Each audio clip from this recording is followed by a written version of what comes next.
Hey guys, Mapletail here. Today is my review of Warriors: The Ultimate Guide, Updated and Expanded Edition.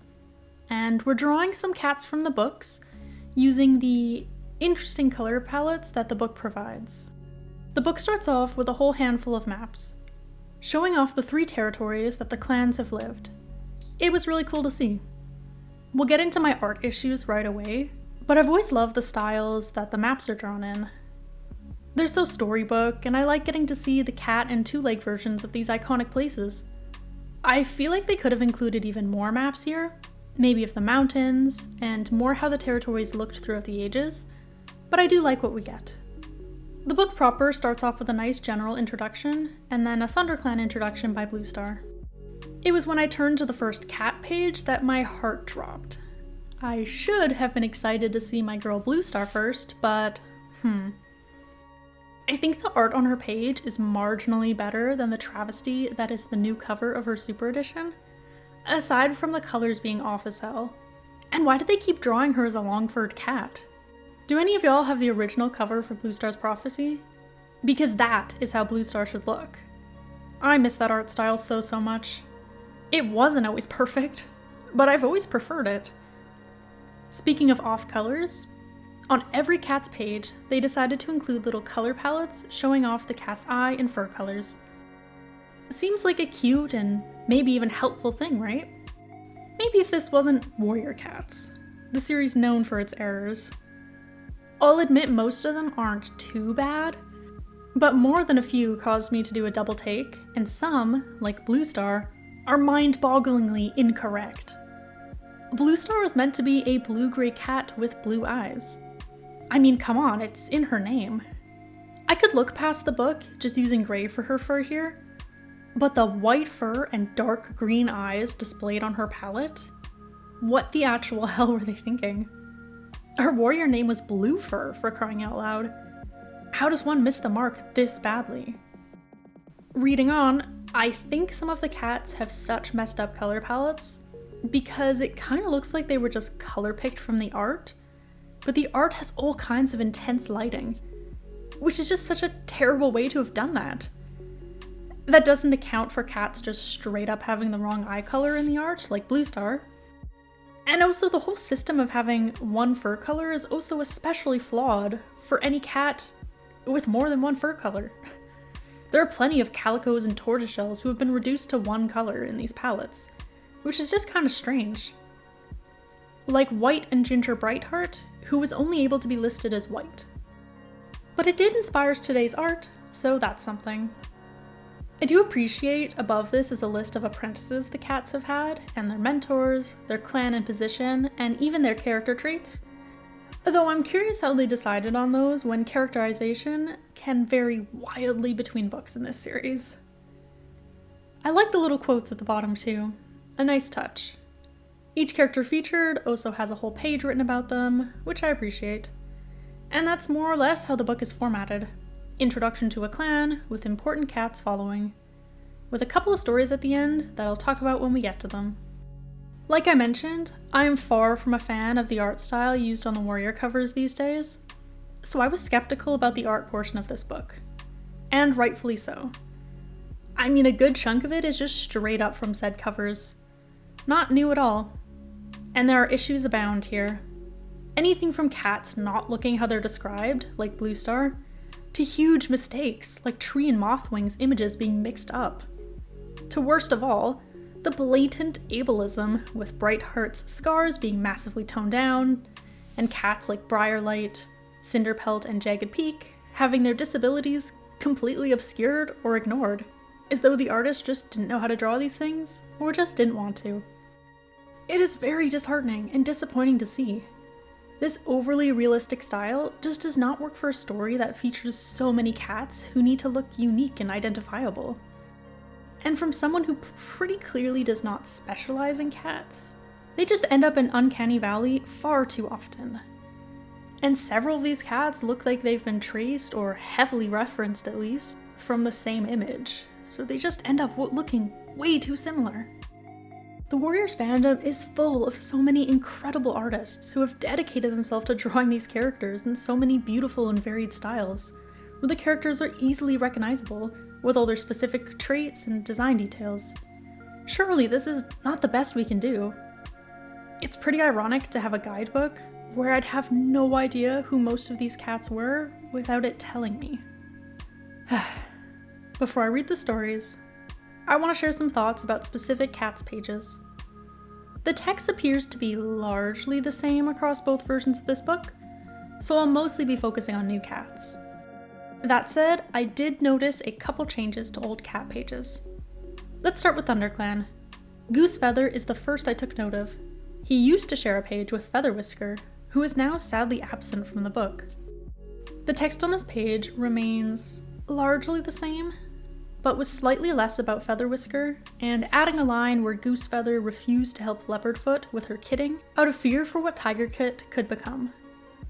Millie receives similar treatment on the page she used to share with Greystripe. There are nice changes, though, to cats like Firestar, who got an extra paragraph about how even after death, he is there for the clans and will do anything to protect them. And cats like Greystripe, Squirrelflight, Bramblestar, and several others, who get more writing for their roles in the Broken Code.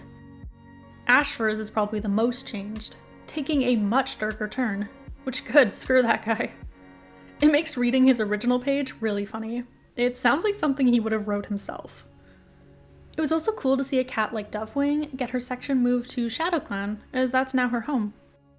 And as many problems as I have with the art, I actually do think Spotted Leaf looks a lot more like how I picture her. Alright, new ThunderClan cats. That would be Alderheart, Twigbranch, and Bristlefrost. All three are protagonists in the last few arcs, so I'd be surprised if they weren't added. But I was still happy to see them, especially Bristlefrost. I don't think I'll ever really be over her terrible fate. One of the most heart-wrenching things I've ever read, making her page especially sad to read. I truly miss her. I honestly forgot she was briefly deputy, and I think the position section of her page should reflect that. For most cats, it seems to be their highest ranking listed here. For example, Greystripe is listed as deputy, even though he ends up back as a warrior, or Pinestar, who leaves to be a kitty pet. I know it's a minor thing, and it was a pretty unique situation, but still. On to ShadowClan. While most 2-cat pages have been changed to 1, I was happy to see Running Nose and Little Cloud were both still included. That's where the good ended. I was absolutely devastated to see that one of my all-time favorite cats, Russet Fur, was completely cut out of the book. Can you really advertise adding new cats to your ultimate guidebook if it's at the cost of scrapping others? The next cat, Boulder, was also cut. You could argue that these cats aren't relevant to the current story, but neither are plenty of cats who got to stay. And I'd say an ultimate guidebook shouldn't just focus on newer arcs. They should include cats that were important in their own times. As for new cats, Rowanclaw, Needletail, Puddleshine, Tigerstar, and Shadowsight were added. All good inclusions.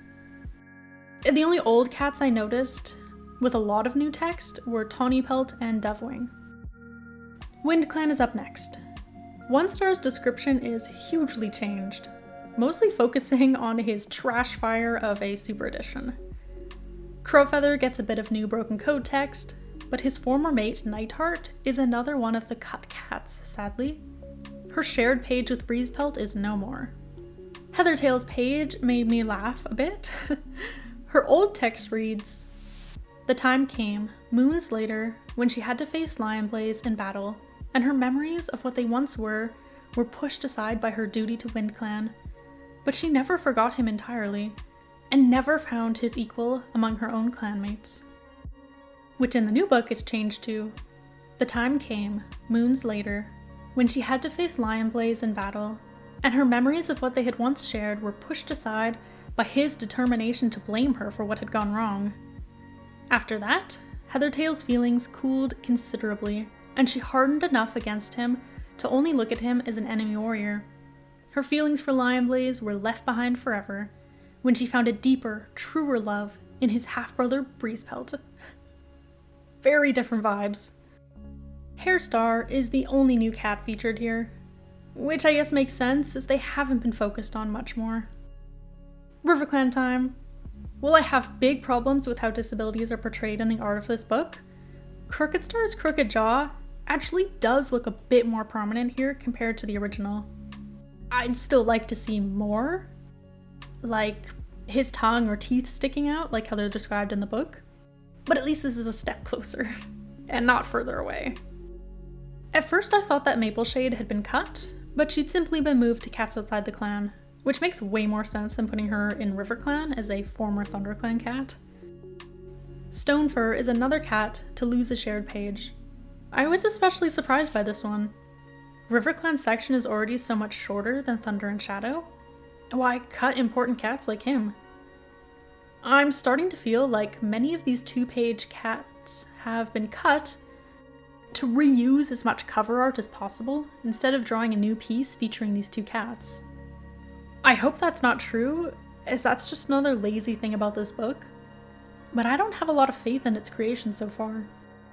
Misty Star did get some more text, so that's something. Willowshine losing her page, though, was absolutely mind-boggling.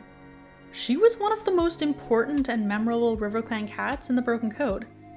Yeah, great choice for a cut, guys. And that's it for RiverClan.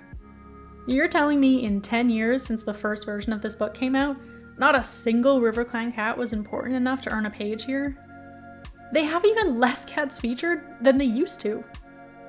Thanks StarClan for the Starless Clan finally having a RiverClan protagonist. They very clearly needed it. On to SkyClan. Of all the cats to retain their joint pages, Cloudstar and Skywatcher kinda surprised me. And Echo Song now shares a page with Frecklewish? I mean, I'm glad to see it, but how on earth did they make these decisions? It just feels random at this point. Along with ShadowClan, SkyClan does have the most new cats added, so that was nice to see. Hawkwing, Pebbleshine, Violetshine, Tree, and Rootspring. I'm a big fan of a lot of these cats, so that's great. All of their sections were a good read. They all have very intertwined stories, and some of my favorite relatively recent moments include these cats. Moving on to the tribe, no real changes appeared there. To be fair, the tribe hasn't been all that relevant lately. I would have maybe liked to see a page for Feather of Falling Hawk though. At least Stormfur and Brook kept their shared page. The early settlers section remains largely the same too, with a few name changes for the first leaders, like Clear Sky into Skystar. Scratch that, we have more scrapped cats. I could potentially understand no longer including Storm, but Turtletail? She was a hugely important character. What the hell? Gorsefur is also cut? This is just ridiculous. He was the first deputy and second leader of WindClan. Surely worth mentioning. Okay, last section.